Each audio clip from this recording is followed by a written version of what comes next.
Hello everyone, welcome to my YouTube channel. मेरा नाम है अंकिता और मेरे चैनल का नाम है स्टडी मेनिया। तो लास्ट क्लास में हमने 6th क्लास की एनसीईआरटी का सेकंड चैप्टर खत्म किया था। तो आज मैं आपको 6th क्लास की एनसीईआरटी का थर्ड चैप्टर पढ़ाने वाली हूँ, जिसका नाम है मोशंस ऑफ द अर्थ। तो हमने लास्ट क्लास में ये पढ़ा था कि लैटिट्यूड्स क्या होते हैं, लॉन्गिट्यूड्स क्या होते हैं। तो ये इन चीज़ों का इस चैप्टर में यूज होने वाला है। तो ज्यादा टाइम ना वेस्ट करते हुए हम अपना चैप्टर शुरू कर देते हैं। तो मैंने आपको बताया था कि अर्थ के दो मोशंस होते हैं, एक रोटेशन, दूसरा रिवोल्यूशन। मतलब कि परिक्रमण और परिभ्रमण, ये दो इसके रोटेशन होते हैं, रोटेशन और रिवोल्यूशन। तो एक तो अपने अक्ष पे घूमता है, अर्थ rotates on its own axis, और दूसरा मान लो ये सन है तो अर्थ इसके चारों तरफ ऐसे ऐसे घूमता है। ठीक है, वो हो गया परिभ्रमण, अपने एक्सिस पे, मतलब कि रिवॉल्व होना। ठीक है, इतना आप सबको मैंने बता दिया था लास्ट क्लास में। तो अब आगे स्टार्ट करते हैं। और हाँ, मैंने आपको ये चीज भी बताई थी कि अर्थ को जो है अपने एक्सिस पे रोटेट होने में 24 आवर्स लग जाते हैं, जिसको हम 1 डे बोल देते हैं। तो उसका अगर आपसे एग्जैक्ट टाइम पूछ लिया जाए तो वो है 23 आवर्स 56 minutes and 4 seconds। तो अगर हम देखें तो 24 आवर्स में से ये 3 मिनट और 56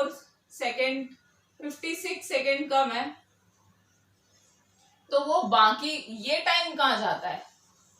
तो ये टाइम हम 4 साल तक जोड़ते रहते हैं और इसका फिर 1 डे बना देते हैं और उसको फेब में ऐड कर देते हैं और हमारे उस ईयर में हो जाते हैं 366 days.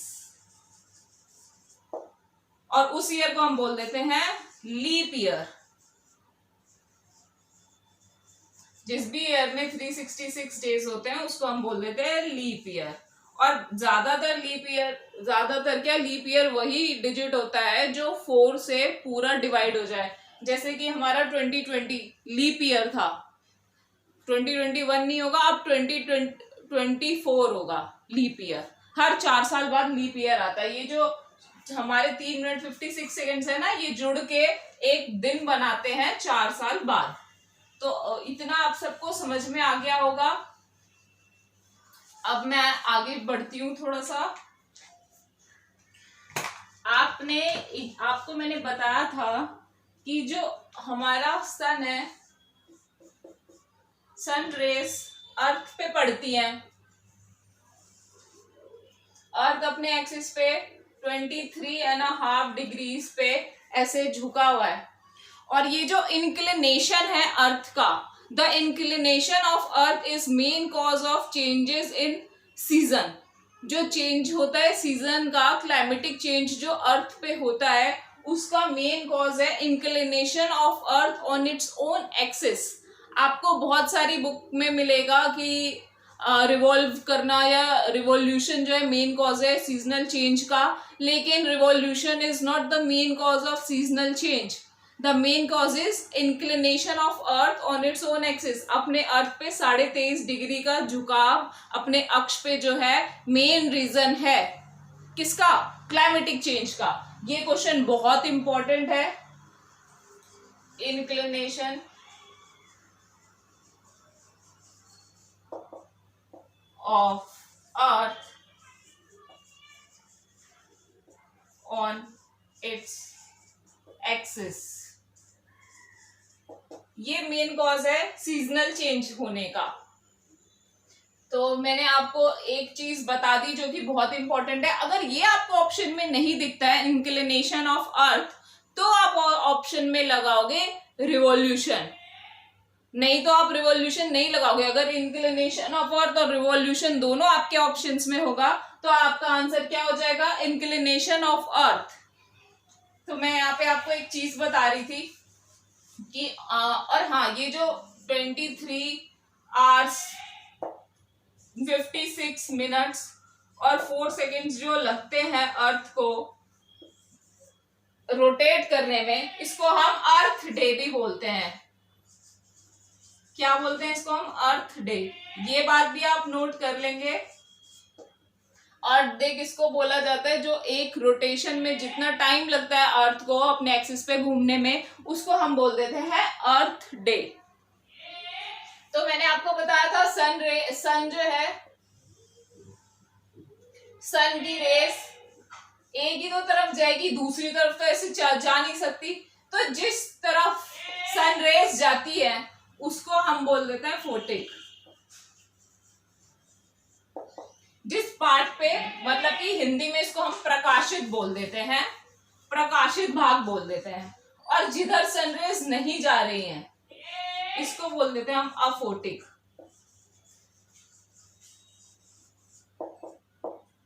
Aphotic.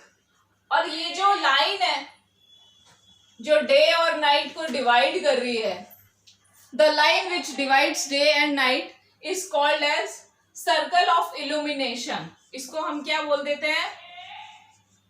Circle of illumination.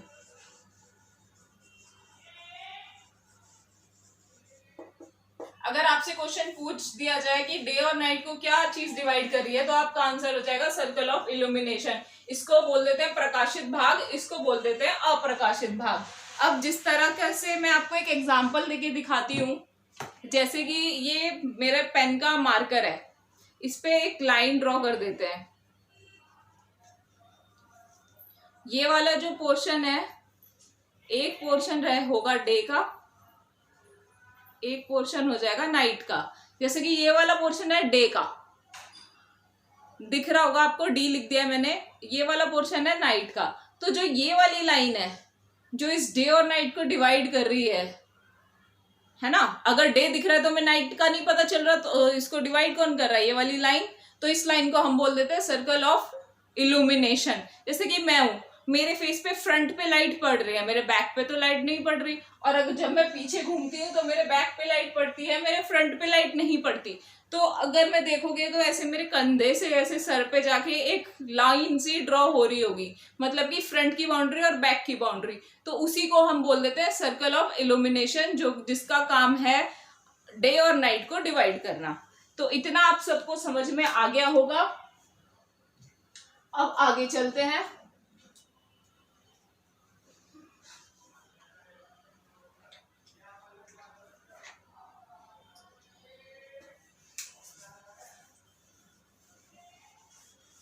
थोड़ी सी मैं गाइस वैसे तो अपनी वीडियो रात में शूट करती हूँ, लेकिन आज मैं दिन में शूट कर रही हूँ क्योंकि काफी दिन से मैं शूट नहीं कर पा रही थी। तो इस वजह से थोड़ी नॉइज की डिस्टरबेंस होगी। और मैं अपना वीडियो कोई एडिट नहीं करती, मैं अपना डायरेक्ट पढ़ाती हूँ और वही वीडियो अपलोड कर देती हूँ। जीरो एडिटिंग है मेरी वीडियोज में। तो जो भी एरर होता है वो मैं यहीं पे बता देती हूँ कि ये गलती थी या नहीं थी, और नहीं होता है तो बाकी आप सब देख सकते हैं। जैसे कि स्कूल की टीचिंग होती है, ठीक मेरी वीडियो उसी तरीके से होती है। तो मैंने आपको कुछ चीजें बता दी, circle of illumination, inclination of Earth और फोटिक अफोटिक बता दिया। अब आगे चलते हैं। ये डायग्राम का आप स्क्रीनशॉट ले लो, ये डायग्राम बहुत ज्यादा इंपॉर्टेंट है। इससे हर पेपर में कम से कम 4 से 5 क्वेश्चन दिख जाएंगे आपको। ये बहुत इंपॉर्टेंट है 6th क्लास के लिए भी, सीटेट के लिए भी। आप पहले इसका स्क्रीनशॉट ले लो, फिर मैं आगे आपको ये डायग्राम है क्या वो समझाती हूँ।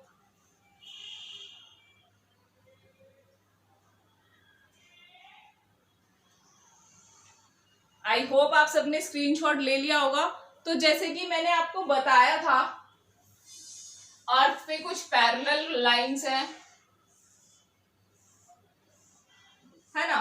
बीच वाली को हम बोल देते हैं इक्वेटर, इसको ट्रॉपिक ऑफ कैंसर, ये आर्कटिक, ये कैप्रिकॉर्न और ये अंटार्कटिक। तो जब ये आपको याद होगा, ये पैरेलल लाइंस होती हैं। इक्वेटर 0 डिग्री पे, ये 23.5 डिग्री पे, ये 66.5 डिग्री नॉर्थ वाले हैं, ये दोनों साउथ वाले हैं। इतना आपको शायद याद आ गया होगा। तो अब देखो इस डायग्राम में मैंने क्या किया हुआ है। अर्थ जो है सन के चारों तरफ घूमता रहता है और अपनी पोजीशंस जो है चेंज करता रहता है। और उससे क्या होता है, आप अगर अगर ये 21 मार्च मैंने लिखा हुआ है और अगर आप देखोगे तो ये कौन सी लाइन है, ट्रॉपिक ऑफ कैंसर है, इक्वेटर है और ये ट्रॉपिक ऑफ कैप्रिकॉर्न है। मैंने शॉर्ट में लिख दिया कैप्रिकॉर्न, कैंसर और इक्वेटर। तो इस दिन 21 मार्च वाले दिन सन रेज जो है वो डायरेक्ट किस पे पड़ती है, इक्वेटर पे। किस पे पड़ती है, इक्वेटर पे। इसलिए इसको मैंने रेड कलर से हाईलाइट कर दिया इक्वेटर को 21 मार्च को। और इसको हम बोल देते हैं स्प्रिंग इक्विनॉक्स, क्योंकि इस दिन क्या होता है, 12 घंटे का डे और 12 घंटे की नाइट। इसको स्प्रिंग इक्विनॉक्स इसलिए बोल देते हैं क्योंकि ये गर्मियों के लगभग स्प्रिंग सीजन के टाइम में आता है। और यही सेम चीज एक दिन और हो रही है, आप देखोगे तो इक्वेटर पे फिर से लाइन जा रही है, बिल्कुल डायरेक्ट सनरेज आ रही है। वो दिन है हमारा 23 सितंबर, जो कि अभी कुछ दिन पहले ही गया है। इसको हम बोल देते हैं ऑटम इक्विनॉक्स। इस दिन भी डे 12 आवर्स, नाइट भी 12 आवर्स। अब बचे ये दोनों डेट आप याद कर लीजिए, ये डेट से क्वेश्चन आ जाता है। और इक्विनॉक्स क्या होता है इसका क्वेश्चन आ जाता है। स्प्रिंग इक्विनॉक्स पूछ के आपसे डे पूछ लेगा तो आपका आंसर हो जाएगा 21 मार्च। और अगर आपसे ऑटम इक्विनॉक्स पूछ के आंसर पूछ लेगा कि किस दिन होता है तो आंसर हो जाएगा आपका 23 सितंबर। इतना आप सबको क्लियर हो गया। अब मैं आगे चलती हूं। इस सन रेज, अब इस डायग्राम में आप मुझे देख के बताओ कि सन रेज कहाँ पे पड़ रही है डायरेक्ट। तो डायरेक्ट सन रेज जो है हमारी पड़ रही है इसमें ट्रॉपिक ऑफ कैंसर में।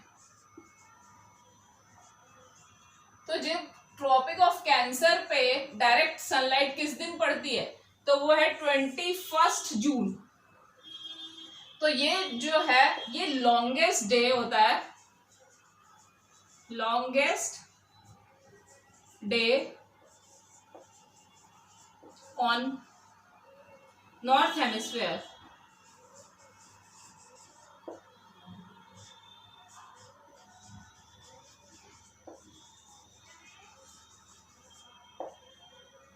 अगर ये नॉर्थ, मैंने आपको बताया था ना कि इक्वेटर अर्थ को दो पार्ट में दिखाती है, ये नॉर्थ हेमिस्फीयर, ये साउथ हेमिस्फीयर, इक्वेटर दो पार्ट में बांटती है। तो लॉन्गेस्ट डे और नॉर्थ हेमिस्फीयर अगर आपसे पूछा जाए तो हो जाएगा 21 जून। लेकिन अगर आपसे क्वेश्चन पूछ लिया जाए shortest day on south hemisphere तो आपका आंसर भी क्या हो जाएगा 21 जून। लॉन्गेस्ट डे है ये नॉर्थ हेमिस्फीयर का और शॉर्टेस्ट डे है ये साउथ हेमिस्फीयर का।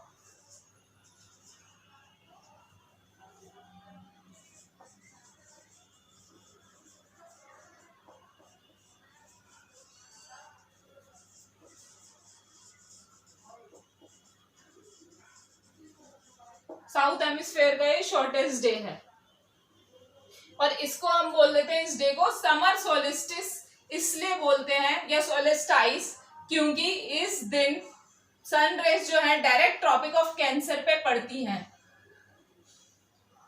अब इसके बाद हम अपना नेक्स्ट देख लेते हैं। नेक्स्ट हमारा कौन सा है भाई, अब यहाँ पे देखें हम तो इस दिन जो है सन रेज हमारी कहाँ पड़ रही है, ट्रॉपिक ऑफ कैप्रिकॉर्न पे। ट्रॉपिक ऑफ कैप्रिकॉर्न पे डायरेक्ट सनरेज पड़ रही है हमारी। तो ये जो दिन है 22 of December will be longest day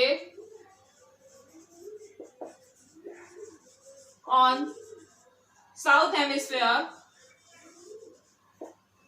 शायद मेरा मार्कर नहीं चल रहा है। South hemisphere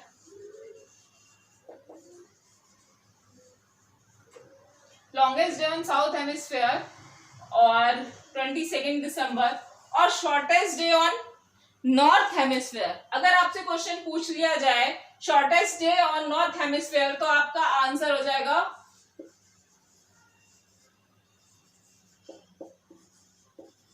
north hemisphere. North hemisphere को मैं NH लिख रही हूँ यहाँ पे शॉर्ट फॉर्म में। तो आपका आंसर हो जाएगा 22 दिसंबर। और आपका लॉन्गेस्ट डे अगर पूछ लिया जाए नॉर्थ हेमिस्फीयर का तो आंसर हो जाएगा 21 जून। आपका longest day on southern hemisphere पूछ लिया जाए तो आपका आंसर हो जाएगा 22 दिसंबर। और अगर आपका shortest day on south hemisphere पूछ लिया जाए तो आपका आंसर हो जाएगा 22 जून। आई होप ये डायग्राम आप सबको अच्छे से समझ में आ गया होगा। इसका आप एक बढ़िया सा स्क्रीनशॉट ले लो, इससे अच्छे से आपको नहीं समझ में आने वाला है, ये डायग्राम ऐसे ही समझ में आएगा आपको।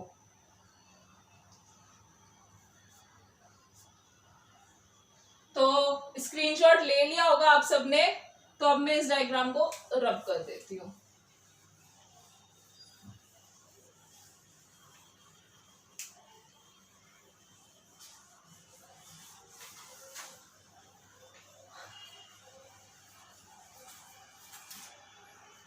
अब मैं आपको एक बेसिक सा डायग्राम आप बना लो, इससे आपको याद रखने में और भी ज्यादा आसानी हो जाएगी। मेरा ब्लैक मार्कर नहीं चल रहा है। ये है आपका इक्वेटर, ये है आपका अर्थ जिसकी शेप क्या है, जियोइड। ये है आपका इक्वेटर, ये है आपका कैंसर, ये है आपका कैप्रिकॉर्न।